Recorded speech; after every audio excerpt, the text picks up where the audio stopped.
E aí, já pensou em ganhar muito dinheiro com um canal de corte igual esse daqui que você está assistindo? No primeiro link da descrição temos um aulão para você que quer começar um canal de cortes e faturar muito aqui na internet. Também teremos planilhas que irão te ajudar na hora de organizar a produção do seu canal. Tá esperando o quê? E para chegar nas fitas, vamos entender o caso, porque tem gente aqui que nem sabe do que a gente está falando. O que foi o caso Evandro? O que são as bruxas? Como isso aconteceu? Então, esse caso no Paraná, até muito pouco tempo, era chamado popularmente de Bruxas de Guaratuba. Tá? Caso Evandro era o nome que era chamado dentro do judiciário, assim, tal. E que eu acho uma coisa até importante, sabe, de lembrar que houve uma vítima chamada Evandro Ramos Caetano, etc. O Evandro Ramos Caetano, ele tinha 6 anos de idade e no dia 6 de abril de 1992 ele desapareceu. Ele morava perto da escola onde estudava e a mãe trabalhava, ele estudava de tarde. Uma manhã ele foi lá com a mãe na escola, ele disse: mãe, eu esqueci um minigame que me trouxeram nesse final de semana, eu queria ir lá buscar. Daí ele vai lá e nunca volta. Nossa, foi nesse daí espaço? o minigame estava ainda na casa, a casa... Ele não chegou então ele não chegou a entrar em casa. E daí começou, né, cadê meu filho? E naquela época, Guaratuba, no estado do Paraná, por conta principalmente do caso Guilherme Tiburtius, que ocorreu um ano antes, em 91, e tem uma discussão que estavam sumindo mais crianças ou começou-se a reportar-se sumiço de crianças. Entendi. Tá? A gente não tem dados para responder isso. Não tem, porque não existia um sistema de informação, tal, que é um absurdo. O que né? sabia desse caso de um ano antes. De um ano antes, e sabia-se. Daí o caso de Guilherme Tiburcio começou a chamar atenção para outros casos, daí os jornais começaram a falar mais sobre os casos que aconteciam. Daí quando o Evandro desapareceu, ok, é mais um caso de criança desaparecida. E não apenas isso, já era o segundo caso em Guaratuba. Né? Só que o primeiro caso ninguém deu muita atenção, que foi 2 meses antes, que era um menino chamado Leandro Bossi, de 7 anos, muito fisicamente parecido com o Evandro. Os dois eram loiros, olhos claros, né? Podia ter um padrão. Então, na mesma cidade, crianças parecidas, com idades próximas, desaparecem no espaço de 2 meses, alguma coisa estranha está acontecendo. Daí some o Evandro, e o Evandro... Só que o Leandro Bossi, primeira criança, é filho de pescador, sabe? Ninguém deu muita atenção, que é uma tragédia, né? Claro. Assim, você lê o inquérito do Leandro Bossi, é assim, desesperador. O do Evandro, a família era funcionário da prefeitura, tinha algum contato mais próximo com o prefeito da cidade e tal, então o prefeito logo de cara traz o grupo de elite para cá, né? O prefeito tinha boas conexões também em Curitiba, e chamou, daí era um grupo recém-formado de tática de sequestro, esperado na SWAT, era o Tigre. O Tigre, né? O grupo Tigre vai lá, no dia seguinte, chega no dia 7 e já começa a fazer algumas investigações. Só que 5 dias depois que o Evandro desapareceu, no dia 11 de abril, sábado, aparece um corpo, né? E daí assim... Próximo? Acho que era 1 quilômetro da casa, tá? Mas Guaratuba também não é uma cidade muito grande, tá? Então as coisas todas são mais ou menos próximas. Você tem áreas que são bem afastadas, só que assim, esse núcleo urbano mesmo, você está falando de... Só que foi aparecendo um matagal, é um matagal que é envolto assim, até por uma área urbana, especialmente hoje em dia. Na época era menos. Mas apareceu no matagal que estava a 1 quilômetro da casa mais ou menos. E esse corpo, ele estava mutilado, né? Ele estava... sem as mãos, sem dedos dos pés, estava escalpelado. Sem órgãos internos? E não apenas sem os órgãos internos, mas estava aberto, né? Estava todo aberto. Você mostrava as costelas, você vê as costelas assim dele. Essa é uma coisa, né, que o pessoal sempre tem curiosidade. Quero ver as fotos. Eu digo assim, cara, não vou mostrar foto. Jamais de uma vítima dessa. Mas você viu? Eu vi. Meu não Deus. tem vídeo de necropsia do corpo, tá, nos autos, é bem pesado. Mas estava enterrado ou estava jogado? Estava jogado no mato. Estava jogado no mato. E daí, assim, algumas coisas chamavam a atenção dos peritos, né? De tipo, não tem sangue no local, então esse corpo foi jogado aqui. Ele foi morto em algum local e jogado aqui. E daí tem um diretor do IML, né? Que o corpo vai ser periciado no IML de Curitiba, e ele já dá uma declaração que meio foi ignorada, e que eu acho que foi um problema ser ignorado isso, porque depois entrou-se na loucura que foi o caso. Mas que ele diz assim... isso aqui foi obra de um cara que queria desfigurar o corpo para ele não ser identificado. Porque se você tira as vísceras de um corpo, daí eu confirmei isso com peritos que me explicaram.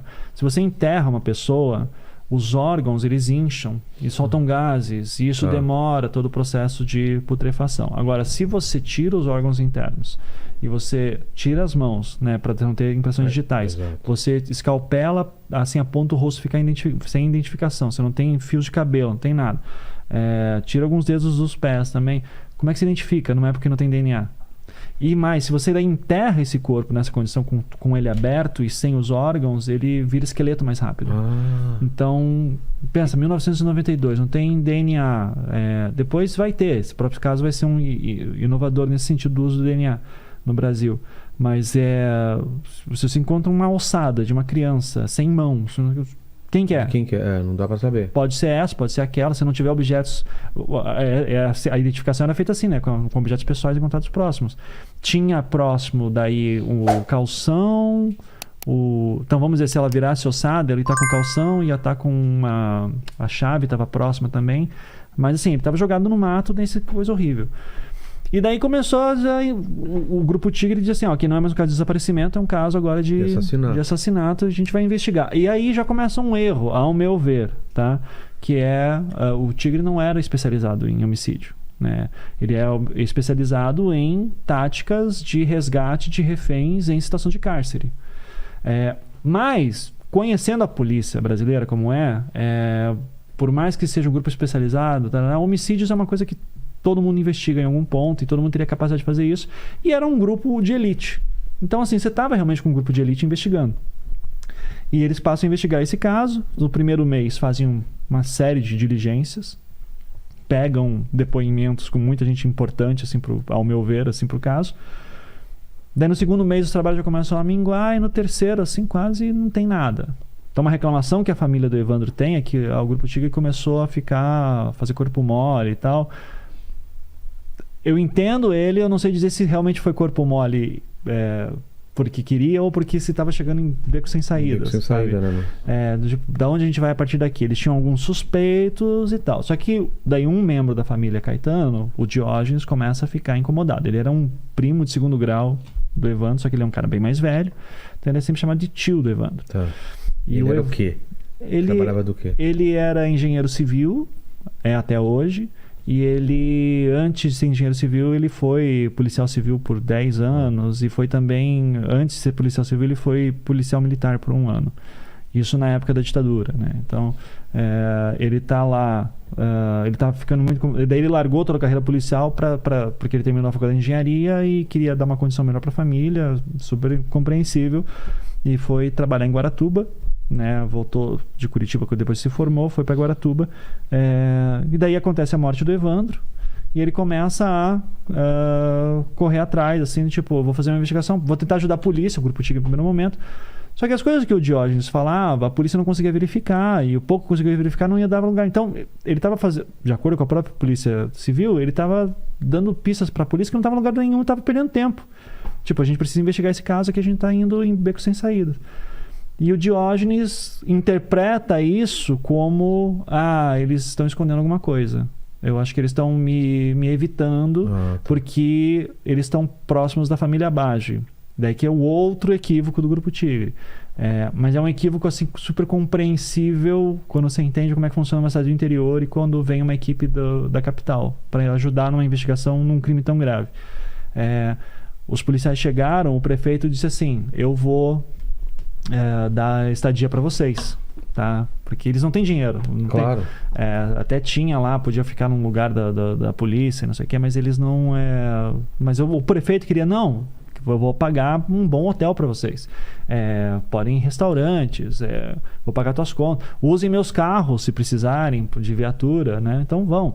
Então, houve uma proximidade. E aí o cara viu isso como se pudesse... O Diógenes já disse assim, tem alguma coisa estranha aí, ele começou a suspeitar da família do prefeito. E daí o Diógenes começou a fazer uma série de análises, né, que especialmente viradas à filha do prefeito, que a filha do prefeito gostava muito de búzios e de Umbanda, e tinha um pai de santo novo na cidade, o Oswaldo Marceneiro. E a Beatriz, filha do prefeito, né, começa a se aproximar do Oswaldo, porque começa a gostar dos trabalhos dele, gosta dos trabalhos dele e tal. E o Diógenes olha para isso tudo assim, tem coisas estranhas por aí. E tem assim, a gente poderia ficar por horas falar só do que as coisas que o Diógenes diz, mas ele chega à conclusão, ele chega à suspeita de que o Evandro foi morto num ritual de sacrifício humano, que ele chama de magia negra, que é um termo preconceituoso, etc, mas é o que está no caso. Tá? Eu não tenho como reconstruir a história. Tá? O meu trabalho... Mas isso ele começa a falar para a população... Ele começa a falar para... Ele vai para mídia... Ele está desconfiado da Polícia Civil também. Então ele vai, em algum momento, ele pega... ele vai para um procurador-geral do Paraná. Ele vai para o Ministério Público do Paraná e ele fala para acho que se eu bem me lembro, para o procurador-geral na época.